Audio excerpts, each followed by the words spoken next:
नमस्कार, आप देख रहे हैं क्लीन न्यूज इंडिया और मैं आशु सैनी। तो आइए दोस्तों, देखते हैं आज की breaking news. B Sudarshan Reddy विवाद, हितेश जैन ने रिटायर्ड जजों पर साधा निशाना। विपक्षी गठबंधन के उपराष्ट्रपति पद के उम्मीदवार बी सुदर्शन रेड्डी को लेकर न्यायपालिका में मतभेद बढ़ते दिखाई दे रहे हैं। गृह मंत्री अमित शाह के बयान के बाद कुछ सेवानिवृत्त जजों ने आपत्ति जताई थी। इसके जवाब में 56 पूर्व जजों ने खुला पत्र जारी कर कहा कि राजनीतिक टिप्पणियों से न्यायपालिका की साख को ठेस पहुंच रही है। इसी मामले पर लॉ कमीशन के सदस्य हितेश जैन ने भी नाराजगी जताई और सोशल मीडिया पर लिखा कि जस्टिस अभय ओका समेत कुछ लोगों द्वारा सुदर्शन रेड्डी के समर्थन में खड़ा होना चौंकाने वाला नहीं है। उत्तराखंड में भारी बारिश का कहर, घर दुकान बह गए, 3 की मौत, 8 लोग लापता।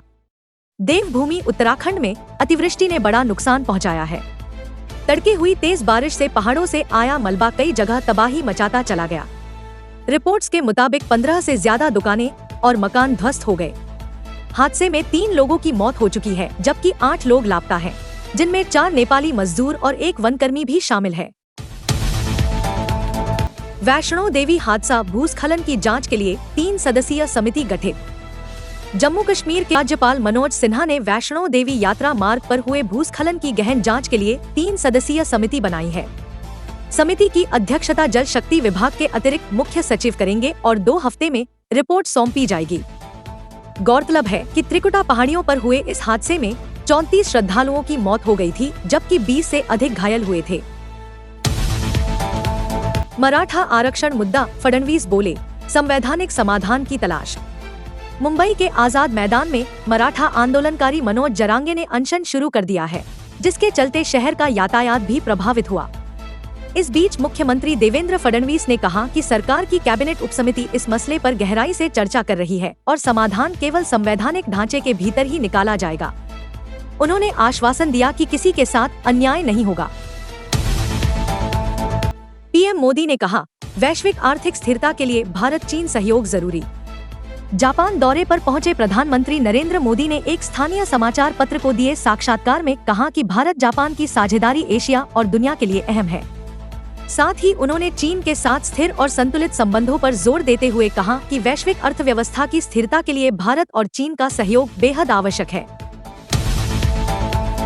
चंद्रयान 5 मिशन पर इसरो और जाक्सा की साझेदारी, पीएम मोदी बोले, मानवता की प्रगति का प्रतीक। भारतीय अंतरिक्ष अनुसंधान संगठन इसरो और जापान की अंतरिक्ष एजेंसी जक्सा ने चंद्रयान 5 मिशन के लिए हाथ मिलाया है।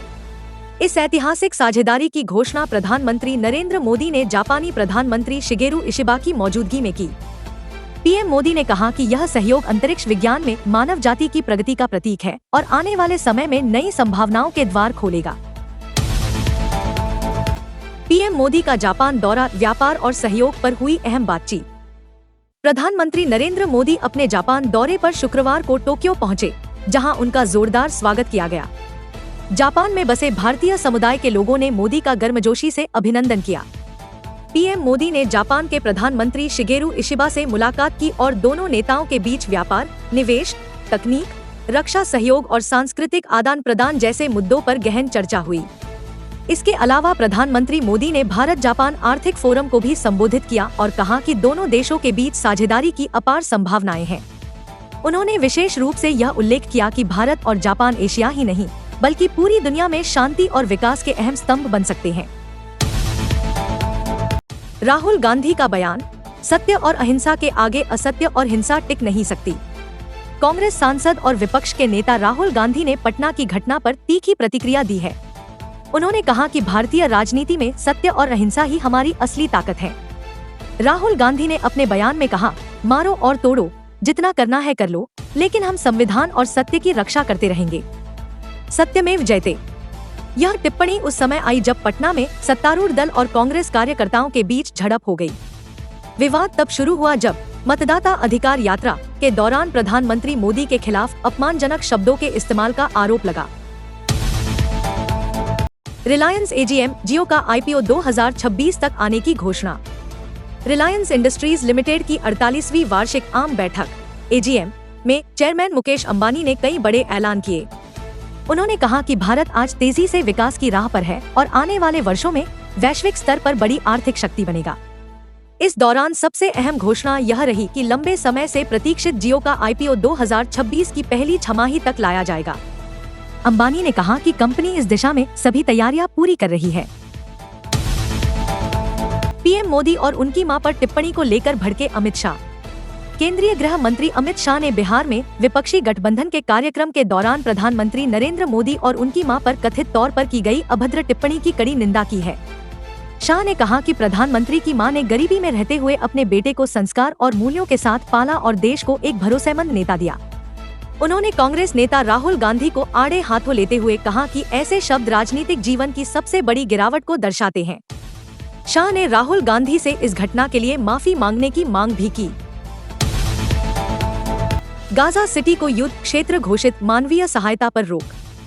इस्राएली सेना ने गाजा पट्टी के सबसे बड़े शहर गाजा सिटी को युद्ध क्षेत्र घोषित कर दिया है। सेना ने ऐलान किया कि अब वहां किसी भी तरह की मानवीय सहायता की आपूर्ति पर रोक रहेगी। पहले से ही भुखमरी और संकट झेल रहे हजारों लोगों की परेशानियां और बढ़ने की आशंका है। इस्राएली सेना ने सोशल मीडिया पर यह भी लिखा कि सुबह 10 बजे से गाजा सिटी में सैन्य गतिविधियों पर लगी अस्थायी रोक भी समाप्त हो गई है, जिससे अब यह इलाका पूरी तरह युद्ध क्षेत्र में तब्दील हो गया है।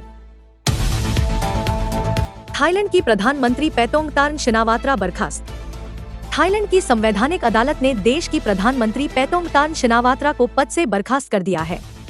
उन पर आरोप था कि उन्होंने कंबोडिया के एक नेता के साथ गुप्त फोन कॉल पर समझौता किया, जिससे देश के संविधान में वर्णित नैतिक आचरण का उल्लंघन हुआ। अदालत ने पहले ही जुलाई में उन्हें निलंबित कर दिया था और प्रधानमंत्री का कार्यभार उप प्रधानमंत्री फुमथम वेचायाचाई को सौंपा गया था। अब औपचारिक रूप से उन्हें प्रधानमंत्री पद से हटा दिया गया है। अगर आपको वीडियो अच्छा लगा हो तो वीडियो को लाइक करना, शेयर करना और clean news India Hindi channel को सब्सक्राइब करके बेल आइकन को जरूर दबा देना।